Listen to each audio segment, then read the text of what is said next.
Good morning friends. आज है 20 फरवरी और 20 फरवरी से रिलेटेड जितने सारे भी करंट अफेयर्स के क्वेश्चन है उसको हम लोग वन बाय वन देखते हैं। तो सबसे पहले हम लोग महत्वपूर्ण दिवस और थीम की ओर देखते हैं कि महत्वपूर्ण और दिवस कौन कौन से थीम है। इससे पहले अगर आपने मेरे चैनल को सब्सक्राइब नहीं किया तो सब्सक्राइब करें और फ्री पीडीएफ पाने के लिए आप टेलीग्राम से जुड़ें और लेटेस्ट अपडेट के लिए आप व्हाट्सएप से जुड़ सकते हैं। तो बढ़ते हैं सबसे पहले हम लोग महत्वपूर्ण दिवस एंड थीम की तरफ। तो सबसे पहले देखते हैं कि 1 फरवरी को विश्व आर्द्रभूमि दिवस मनाया गया, 2 फरवरी को अंतर्राष्ट्रीय मानव बंधुत्व दिवस मनाया गया, 4 फरवरी को विश्व कैंसर दिवस, 6 फरवरी को विश्व दाल दिवस, 10 फरवरी को अरब तेंदुए का अंतर्राष्ट्रीय दिवस, 13 फरवरी को विश्व रेडियो दिवस और सरोजिनी नायडू की जयंती मनाई गई, 14 फरवरी को वैलेंटाइन दिवस और विश्व जन्मजात हृदय रोग जागरूकता दिवस, 20 फरवरी को ही विश्व सामाजिक न्याय और विश्व मानव विज्ञान दिवस और अरुणाचल प्रदेश व मिजोरम का स्थापना दिवस जो कि आज है। और 21 फरवरी की बात करें तो अंतर्राष्ट्रीय मातृभाषा दिवस मनाया जाएगा, 22 फरवरी को विश्व चिंतन दिवस और 23 फरवरी को विश्व शांति एवं समझ दिवस मनाया जाएगा। 24 फरवरी की बात करें तो केंद्रीय उत्पाद शुल्क दिवस, 26 फरवरी की बात करें तो वीर सावरकर की पुण्यतिथि, 27 फरवरी को विश्व एनजीओ दिवस, 28 फरवरी को राष्ट्रीय विज्ञान दिवस और दुर्लभ रोग दिवस मनाया जाएगा। 25 जनवरी की बात करें तो राष्ट्रीय पर्यटन दिवस, 26 जनवरी की बात करें तो गणतंत्र दिवस और 26 जनवरी की ही फिर से बात की जाए तो अंतर्राष्ट्रीय सीमा शुल्क दिवस और 27 जनवरी को नेशनल ज्योग्राफिक दिवस, 28 जनवरी को लाला लाजपत राय की जयंती, 28 जनवरी को ही डेटा प्राइवेसी डे और 29 जनवरी को भारतीय समाचार पत्र दिवस, 30 जनवरी को शहीद दिवस और वर्ल्ड कुष्ठ दिवस, 31 जनवरी को अंतर्राष्ट्रीय जेब्रा दिवस मनाया जाता है। और कुछ और मंथ्स के इंपॉर्टेंट डेट्स की बात करें तो हम लोग 3 मई को विश्व प्रेस स्वतंत्रता दिवस, 22 मई को अंतर्राष्ट्रीय जैव विविधता दिवस, 21 फरवरी को अंतर्राष्ट्रीय मातृभाषा दिवस, 3 मार्च को विश्व वन्यजीव दिवस, 23 मार्च को विश्व मौसम विज्ञान दिवस, 1 अप्रैल को आरबीआई की स्थापना दिवस, 7 अप्रैल को विश्व स्वास्थ्य दिवस, 10 अप्रैल को विश्व होम्योपैथी दिवस, 14 अप्रैल को डॉक्टर भीमराव अंबेडकर की स्मृति दिवस, 22 अप्रैल को विश्व पृथ्वी दिवस, 1 मई को विश्व श्रमिक दिवस, 3 मई को विश्व प्रेस स्वतंत्रता दिवस और 8 मई को विश्व रेड क्रॉस दिवस। 31 मई की बात की जाए तो विश्व तंबाकू रोधी दिवस, 5 जून को विश्व पर्यावरण दिवस, 14 जून को विश्व रक्तदान दिवस, 21 जून को अंतर्राष्ट्रीय योग दिवस, 11 जुलाई को विश्व जनसंख्या दिवस, 26 जुलाई को कारगिल स्मृति दिवस, 12 अगस्त को विश्व युवा दिवस, 14 अगस्त को विभाजन विभीषिका की स्मृति दिवस, 29 अगस्त को राष्ट्रीय खेल दिवस, 5 सितंबर को शिक्षक दिवस, 5 अक्टूबर को विश्व शिक्षक दिवस, 6 दिसंबर को नागरिक सुरक्षा दिवस, 11 दिसंबर को विश्व अस्थमा दिवस। अब हम लोग बढ़ते हैं कि दैनिक समसामयिकी यानी करंट अफेयर्स क्वेश्चन की तरफ। इससे पहले कि अगर आपने मेरे चैनल को सब्सक्राइब नहीं किया तो सब्सक्राइब करें और आगे बढ़ते हैं हम लोग प्रथम क्वेश्चन की तरफ। तो पहला जो क्वेश्चन है सबसे इंपॉर्टेंट अभी आज का, तो दिल्ली के नए मुख्यमंत्री के रूप में किसे नामित किया गया है। तो अभी इस चीज के लिए काफी उपोह की स्थिति बनी हुई थी। तो ये जो नामित किया गया, ये रेखा गुप्ता को नामित किया गया है। यहाँ पॉइंट आउट ये आतिशी सिंह हो गए, ये पूर्व थी, लेकिन अभी जो पॉइंट आउट किया गया है ये जारी किया गया, ये रेखा गुप्ता है, इनको ही बनाया गया है। अगला क्वेश्चन हम लोग देखते हैं कि किस केंद्रीय मंत्री ने अपशिष्ट पुनर्चक्रण और जलवायु परिवर्तन 2025 सम्मेलन 2025 का उद्घाटन करेगा। तो आने वाले समय में ये उद्घाटन करेंगे। तो ये केंद्रीय मंत्री भूपेंद्र यादव हैं, आप देख सकते हैं फोटो में। अगला क्वेश्चन हम लोग देखते हैं कि भारत का पहला ओपन एयर आर्ट वॉल संग्रहालय का उद्घाटन कहाँ किया गया है। तो ओपन एयर आर्ट वॉल जो संग्रहालय, तो उसका उद्घाटन नई दिल्ली में किया गया है। अगला क्वेश्चन देखते हैं हम लोग कि केंद्रीय मंत्री सर्बानंद सोनोवाल ने हाल ही में किस नदी पर अंतर्देशीय जलमार्ग टर्मिनल का उद्घाटन किया है। तो ब्रह्मपुत्र नदी पर अंतर्देशीय जलमार्ग टर्मिनल का उद्घाटन किया है कि दूसरे देश से भी जो शिप आएंगे ब्रह्मपुत्र नदी के थ्रू और वहां ये लैंड करेंगे। अगला जो क्वेश्चन है कि हाल ही में किसे भारत का नया मुख्य चुनाव आयुक्त नियुक्त किया गया। तो नया चुनाव आयुक्त जो 18 तारीख को नियुक्त किया गया है उसका नाम क्या है।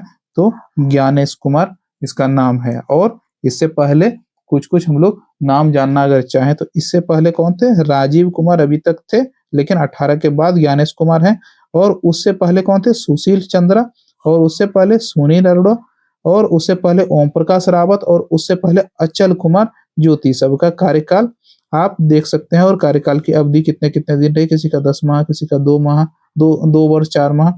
तो आप इस चीज से अवगत हैं। तो बढ़ते हैं हम लोग अगले क्वेश्चन की तरफ। तो अगला क्वेश्चन है कि हाल ही में 8वां हिंद महासागर सम्मेलन कहाँ हुआ? तो 8वां जो हिंद महासागर सम्मेलन हुआ है, ये हुआ है मस्कट में। तो मस्कट में हुआ, तो इसके बारे में कुछ कुछ पॉइंट हम लोग देखते हैं कि IOC जो 2025 ओमान में आयोजित यह हुआ है। तो ओमान देश है, ओमान के जो राजधानी है मस्कट, राजधानी नहीं है, वहां के जगह है। तो भारत के विदेश मंत्री एस जयशंकर ने भाग लिया है, और समुद्री साझेदारी के नए क्षितिज की यात्रा इसकी थीम थी। इसकी जो थीम थी, समुद्री साझेदारी के नए क्षितिज की यात्रा, और 2016 से IOC की शुरुआत हुई है। अगला जो क्वेश्चन है, हाल ही में कौन सा देश भारत के $200 मिलियन की आकाश मिसाइल प्रणाली खरीदेगा? $200 मिलियन का जो डील है आकाश मिसाइल प्रणाली के लिए, तो ये किसके साथ किया गया है? ये फिलीपींस के साथ किया गया है। तो इसके बारे में हम लोग डिटेल से देखेंगे कि भारत और फिलीपींस के बीच $200 मिलियन से अधिक मूल्य का आकाश मिसाइल प्रणाली सौदा होने की उम्मीद है। और इस संदर्भ में कुछ कुछ बिंदु हम लोग देखते हैं कि सौदे का मूल्य जो है $200 से अधिक है, और मिसाइल प्रणाली जो है आकाश मिसाइल जो सतह से हवा में मार करने वाली मिसाइल है, और मारक क्षमता लगभग 25 किलोमीटर है। और निर्यात 2024 में आर्मेनिया को $230 मिलियन में आकाश मिसाइल प्रणाली जो निर्यात किया गया, आर्मेनिया को निर्यात किया जा चुका है। और फिलीपींस की रुचि भी बढ़ी है। तो फिलीपींस ने नए वित्तीय वर्ष अप्रैल 2025 में आकाश मिसाइल प्रणाली की खरीद पर आदेश देने की योजना बनाई है। और भारत का रक्षा निर्यात जो है, भारत ने 2024 में $2.40 मिलियन के रक्षा उपकरणों का निर्यात किया, जो पिछले वर्ष की तुलना में लगभग 150% की वृद्धि है। और क्षेत्रीय सुरक्षा की बात करें तो यह सौदा जो फिलीपींस ले रहा है, क्योंकि उसको चीन के साथ बढ़ते हुए तनाव के साथ अपनी सैन्य क्षमताओं को मजबूत करने के लिए वो कर रहा है। और पिछला सहयोग 2022 में भारत ने फिलीपींस को $3.75 मिलियन का ब्रह्मोस सुपरसोनिक क्रूज मिसाइलें बेची थी। तो उनको ब्रह्मोस सुपरसोनिक क्रूज मिसाइल मिल चुकी है। और यह सौदा जो है भारत की रक्षा निर्यात क्षमताओं को बढ़ाने और क्षेत्रीय सुरक्षा में योगदान देने हेतु एक महत्वपूर्ण कदम है। अगले क्वेश्चन की तरफ हम लोग बढ़ते हैं। तो हाल ही में 5वां बहुपक्षीय नौसैनिक अभ्यास कोमेडो कहाँ शुरू हुआ है? तो ये जो शुरू हुआ है, ये इंडोनेशिया में शुरू हुआ है। तो इसके बारे में हम लोग कुछ पॉइंट देखते हैं कि कोमेडो जो होता है, ये इंडोनेशिया द्वारा आयोजित बहुपक्षीय नौसैनिक अभ्यास है, और उद्देश्य मानवीय सहायता और आपदा राहत संचालन में इसको सहयोग को बढ़ावा देना है। और हालिया जो आयोजन हुआ 2025 में, भारतीय नौसेना के जहाज INS शार्दुल और P-8I विमान में ने इंटरनेशनल फ्लीट रिव्यू 2025 के बाद कोमेडो अभ्यास में भाग लिया है। अगला क्वेश्चन हम लोग देखते हैं कि हाल ही में भारत और किस देश के बीच संयुक्त सैन्य अभ्यास धर्म गार्जियन आयोजित किया जाएगा? तो धर्म गार्जियन किसके साथ होता है? तो ये जापान के साथ धर्म गार्जियन आयोजित किया जाता है। तो धर्म गार्जियन के बारे में हम लोग देखते हैं कि धर्म गार्जियन और भारत और जापान के बीच आयोजित एक वार्षिक संयुक्त सैन्य अभ्यास, जिसका उद्देश्य दोनों देशों की सेनाओं के बीच सहयोग, अंतर संचालन क्षमता और सामरिक समझ को बढ़ावा देता है। और इसे नीचे देखिए पॉइंट, अभ्यास का नाम क्या है? धर्म गार्जियन। और भागीदार देश है भारत और जापान। और प्रारंभिक वर्ष कब है? 2018 से ये शुरू हुआ है। और आयोजन की आवृत्ति वार्षिक होती है, यानी साल साल में एक नया नया बार इसका आयोजन होता है। बारी बारी से भारत और जापान में इसका आयोजन होता है, एक बार भारत में एक बार जापान में। तो अभ्यास का उद्देश्य जो है, ये संयुक्त राष्ट्र चार्टर के तहत अर्ध शहरी वातावरण और संयुक्त अभियानों के लिए प्रशिक्षण देना, और दोनों सेनाओं के बीच अंतर संचालन क्षमता और समन्वय को बढ़ावा देना, साझा रणनीति और तकनीकी और प्रक्रियाओं का आदान प्रदान, यानी उसके पास क्या टेक्नोलॉजी है और हमारे पास क्या टेक्नोलॉजी, तो उसका भी ट्रांसफर होता है। आगे बढ़ते हैं हम लोग अगले क्वेश्चन की तरफ। तो हाल ही में किस देश के अमीर शेख तमीम बिन अल अहमद थानी भारत की आधिकारिक यात्रा पर आए हैं? तो ये जो आए हैं, ये कतर के अमीर हैं। तो आप देख सकते हैं इसकी प्रधानमंत्री मोदी के साथ फोटो भी है। तो आगे बढ़ते हैं हम लोग। हाल ही में स्थानीय शासन प्रदर्शन सूचकांक में कौन शीर्ष रहा? स्थानीय शासन प्रदर्शन सूचकांक में जो शीर्ष पर रहा है वो कर्नाटक रहा है। तो आगे बढ़ते हैं हम लोग। हाल ही में किस राज्य ने औद्योगिक पार्क हरित ऊर्जा नीति 2025 को मंजूरी दी है? तो हरित ऊर्जा नीति 2025 को जो मंजूरी दी है वो असम ने दी है। अगला जो क्वेश्चन है, हाल ही में किस एम्स ने, कौन से एम्स ने उन्नत रोगी देखभाल के लिए रोबोटिक सर्जरी शुरू की है? रोबोट से सर्जरी होनी है तो एम्स दिल्ली ने रोबोटिक सर्जरी अभी शुरू की, जिससे कि तेजी मिलेगी इलाज करने में। तो अगला क्वेश्चन है, हाल ही में फ्लावर शो का आयोजन किया जाएगा। तो फ्लावर शो का आयोजन कहाँ किया जाएगा? ये नोएडा में किया जाएगा।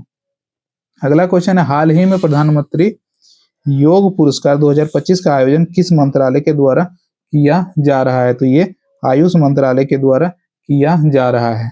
आप देख सकते हैं आयुष मंत्रालय yoga 2025 prime ministers award for yoga 2025। अगला, तो ये क्वेश्चन यहीं तक था।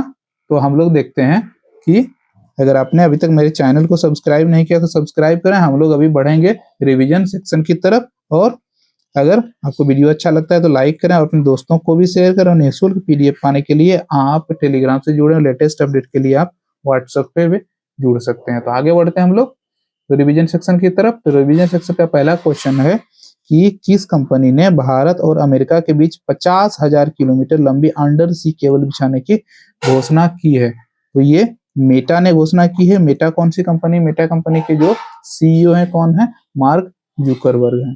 अगला क्वेश्चन है, जुलाई में होने वाले ब्रिक्स शिखर सम्मेलन की मेजबानी कौन सा देश करेगा? तो ब्रिक्स शिखर सम्मेलन की मेजबानी जो देश करेगा वो ब्राजील करेगा। अगला क्वेश्चन है कि टेस्ला के मालिक एलन मस्क ने कौन सा एआई चैटबॉट लॉन्च किया है? तो नया जो एआई चैटबॉट लॉन्च किया ये ग्रोक 3, ग्रोक 2 तक पहले अवेलेबल है, या ग्रोक 3 लॉन्च किया है। अगला क्वेश्चन है, असम में गुवाहाटी के बाद पहली बार विधानसभा सत्र की बैठक कहाँ होगी? गुवाहाटी में तो होती ही है, तो इसके बाद जो होगी कोकराझार में अभी बैठक होगी। अगला जो क्वेश्चन है, हाल ही में किस देश के राष्ट्रपति ने यूरोप के लिए एक सशस्त्र सेना के गठन का आह्वान किया है? तो यूरोप के लिए सशस्त्र सेना का गठन का आह्वान किसने किया है? तो यूक्रेन ने किया है। तो यूक्रेन और रशिया का जो हम लोग अभी जो युद्ध विराम की भी कुछ बातें अभी आई है, तो इस चीज को जानते हैं। तो इस चीज वैदेशिक गतिविधियां चलती रहती है। आगे बढ़ते हैं हम लोग अगले क्वेश्चन की तरफ।